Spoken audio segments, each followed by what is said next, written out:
Maintenance staff can access the filter bags on the clean air side of the filter.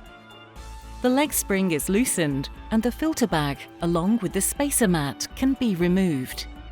This makes the maintenance of the filter bags safer and easier compared to a top removal of filter bags in typical pulse jet filters.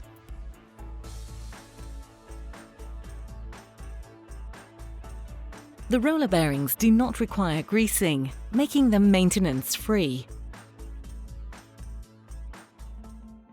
The cleaning carriage is driven by a chain rope drive and fed over a guide rail with expansion compensator.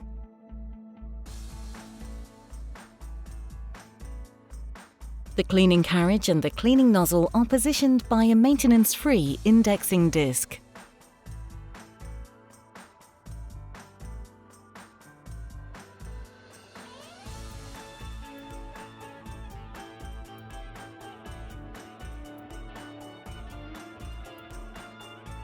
The dust is discharged from the hopper and screw conveyor by a rotary valve.